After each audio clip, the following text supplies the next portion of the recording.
Alright, these are our notes on section 3.2, second part of section 3.2, solving systems of equations algebraically, and this time we're going to use elimination. That's the final method to solve these systems of equations. Okay, now there's 4 steps to this. First step is to choose a variable to cancel out, or eliminate. That's where we get the name elimination, to eliminate. Okay, that's step 1. It doesn't matter what it is. You can choose either the x's or the y's or the a's and the b's. One of those variables has to cancel itself out. And we'll talk about some tips for which one to pick here in a minute when we do our example. Second step is that we are going to multiply through either one equation or both. You could go through both. Multiply through by a number to get that variable to be opposites, to get variable to be opposites, and I apologize, that's kind of sloppy.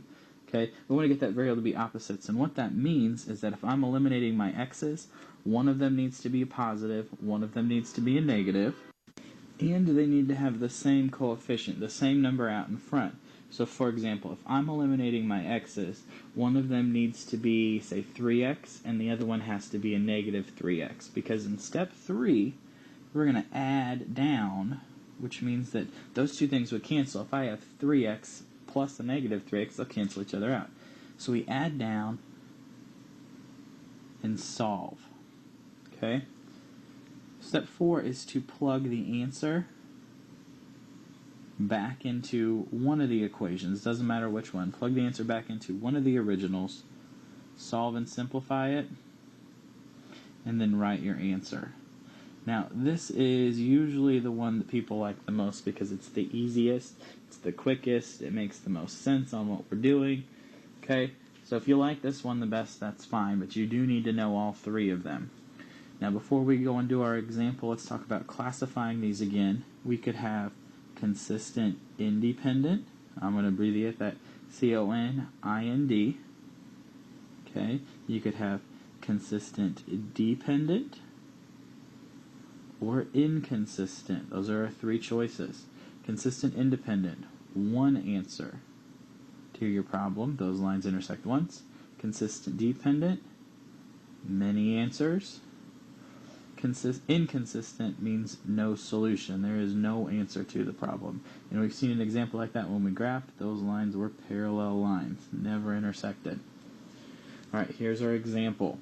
2x plus 3y equals 12. 5x minus 2y equals 11. Now our first step is to choose a variable to eliminate.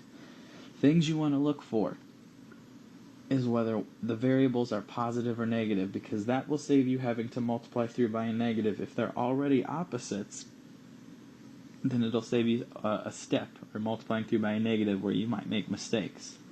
Okay, so for this one, I'm going to eliminate the y's, because one of those y's is already positive and the other one's negative.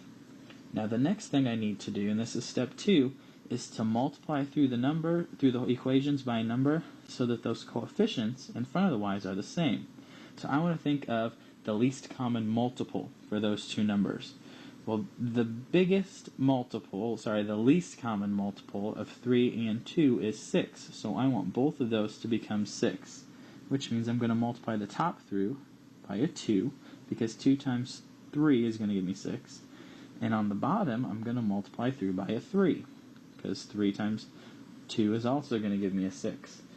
Now, you need to make sure that when you multiply through by everything on both sides of the equation. So on the top here, this one's going to become 4x, because 2 times 2x is 4x, plus 6y, 2 times 3y is 6y, equals 2 times 12 is 24. On the second one, we're multiplying through by 3. 3 times 5x is 15x. 3 times negative 2y is negative 6y. That's what we want to see there. Positive 6y in the first one, negative 6y on the second one. Opposites with the same coefficient. And that's going to equal 33. Now step 3 says we're going to add down. So I'm going to draw my line. This is like we learned in elementary school, where we have the plus sign out in front, and we just add down. Well, 4x plus 15x is 19x. You want this to happen, okay? 6y minus 6y, they canceled. They're gone. You want them to eliminate. That's where we get elimination from.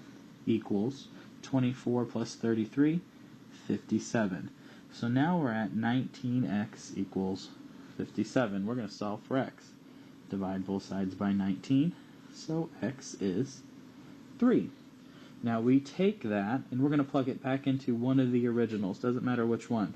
I'm going to plug it into the top one because my numbers are smaller for my coefficients, and they're both positive. So 2 times 3 now, because 3 is what x equals, plus 3y equals 12. So it's 6 plus 3y equals 12. Subtract that 6. 3y equals 6. Divide by 3, and y is 2. Now we got to make that a point.